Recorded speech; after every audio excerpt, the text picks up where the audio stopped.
আমরা চলবে না উঠে আসছি। বলেন তো কিভাবে কি হয়েছে এখানে? ও মানে আমি দেখিনি ময়না আমার বাড়ি যে খানা বাড়ি বলে ও ময়না যায় না উঠে আসছি। আপনার কি হচ্ছে?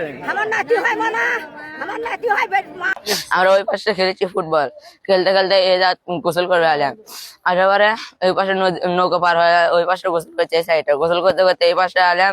তারপরে আমরা 5 জন ওই গিয়ের মধ্যে পড়ে গেলাম। তারপরে ওই ওই একজন আমাদের সাথে আসলো, তাই ওকে ধরছে সাপে আর ও গর্তের মধ্যে পড়ে গেছে। একটা ছেলে পানিতে পড়ছিল, উদ্ধার করার জন্য পানিতে নেমেছিলাম, কিন্তু ওখানে পানি বেশি, কারণ যেহেতু বালি তোলা পড়ছে ওটা আরো গভীর হয়ে গেছে, ভেতরের স্রোত খুব। দ্বিতীয় কথা তোরে দেও খেওয়ালাম পালাম। আসছিল ফুটবল খেলতে, বুঝছেন? ফুটবল খেলে মানে নদীতে গোসল করতে আসে প্রায় 7 জনের মতন ছেলে ছিল। আসে ওখানে একটা দুটা হাঁস ভেসে আসে অনেক দূর থেকে। দুটা হাঁসের পিছনে ওরা মজা করতে করতে যায়, কিন্তু বালু তুলছিল এক সাইডে। ওই জায়গা যাওয়ার পরে একজনের সাঁতার পায় না, একজন মাত্র সাঁতার পেত। ও ডুবে যাওয়ার পরে চেষ্টা করছে ওকে তোলার জন্য, কিন্তু তুলতে পারেনি। তখনও মানে মরার সাথে অন্যদিকে ভাসে চলে গেছে, আর ওরা 4 জন উপর দিয়ে উঠে চলে গেছে।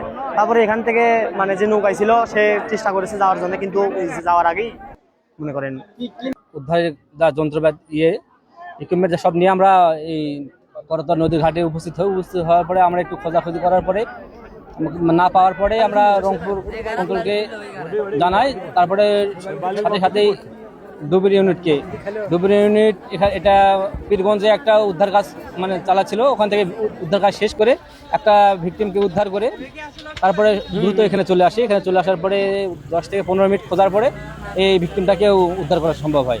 কারণটা মূলত যেটা মানে ওনাদের ওই ভিকটিমের যে সঙ্গীটা ছিল তারা বলছে যে ফুটবল খেলার পরে যে 5 জন ওরা নদীতে গোসল করার জন্য আসে। তো গোসল করার সময় যে একটা নদীতে এখানে যে একটা মানে গর্তের মতো ছিল, তো এখানে সে ডুবে যাওয়ার পরে সে একটু মানে বাঁচার চেষ্টা করলে এরাও সাঁতার জানে না, যারা বাকিটা ছিল তারাও মোটামুটি 2 জন সাঁতার জানে না। সাঁতার না জানার কারণে এই ভিকটিমটা ডুবে যায়, এটাই।